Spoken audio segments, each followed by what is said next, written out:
అందరికీ నమస్కారం.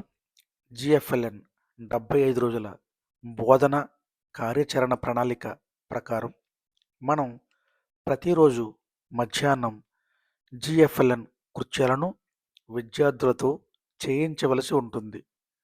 ఈ కృత్యాలను చేయించాలంటే ముందుగా విద్యార్థులను 3 గ్రూపులుగా చేయాలి. Stream, mountain, sky. స్ట్రీమ్ అంటే ప్రారంభ స్థాయి అని అర్థం. అంటే అక్షరాలు పూర్తిగా గుర్తించలేని వాళ్ళు, గుణింతాలు, ఒత్తులు చదవడంలో ఇబ్బంది పడేవారిని మనం స్ట్రీమ్ గ్రూపుగా పరిగణిస్తాము. మౌంటైన్ అంటే మధ్యస్థ స్థాయి, అనగా అక్షరాల గుణింతాలు గుర్తించగలిగేవారు, 2 లేక 3 అక్షర పదాలు చదవగలిగేవారు, చిన్న వాక్యాలను చదవడంలో మాత్రం ఇబ్బంది పడేవారిని మనం మధ్యస్థాయి మౌంటైన్ గ్రూప్గా పరిగణిస్తాం. చివరిగా స్కై అంటే తరగతి స్థాయి లేదా అంతకన్నా ఎక్కువ స్థాయి కలిగినటువంటి విద్యార్థులు అని అర్థం. వీరు చిన్న పేరాలు, పాఠాలు చదవగలిగేవారుగా ఉంటారు. చదివిన దానిపై ప్రశ్నలకు సమాధానాలు చెప్పగలిగేవారుగా ఉంటారు. 2 లేదా 3 వాక్యాలను రాయగలిగేవారుగా ఈ గ్రూప్ విద్యార్థులు ఉంటారు. ఇలా విభజించిన విద్యార్థులకు మనం ప్రతిరోజు ఒక్కొక్క గ్రూపుకు 4 కృత్యాలు చేయించవలసి ఉంటుంది. అలా చేయించిన తరువాత వాటిని డైరీలో నమోదు చేయవలసి ఉంటుంది. నేను 1, 2 తరగతుల తెలుగు డైరీని రాసే విధానం వివరిస్తాను.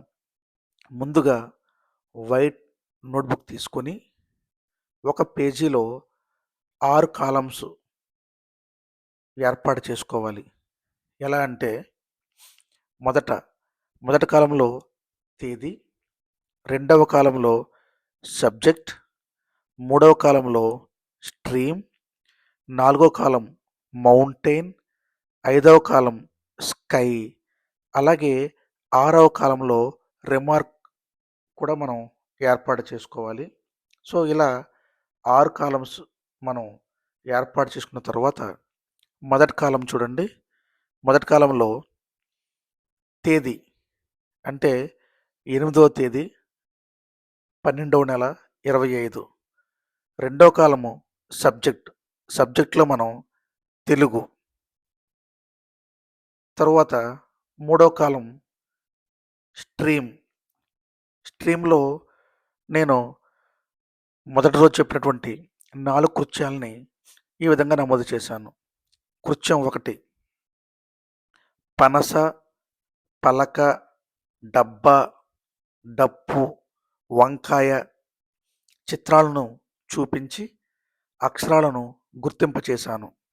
కృత్యం 2లో పడవ, వడ, వల వంటి పదాలను నల్లబలపై రాసి చదివించాను. కృత్యం 3 పిల్లలను గుండ్రంగా కూర్చోబెట్టి వారి ముందు కొన్ని అక్షర కార్డులను ఉంచి వారి మధ్యలో ఒక బుట్టను పెట్టి నేను చెప్పిన అక్షరాన్ని ఆ బుట్టలో వేయమన్నాను. అందరూ చాలా సరదాగా పోటీపడి మరీ వేశారు. కృత్యం 4 విద్యార్థులతో అక్షరాలను ఇసుకలో రాయించాను. ఇలా స్ట్రీమ్ గ్రూప్కి నేను చేసినటువంటి యాక్టివిటీస్ని డైరీలో ఈ విధంగా నమోదు చేశాను.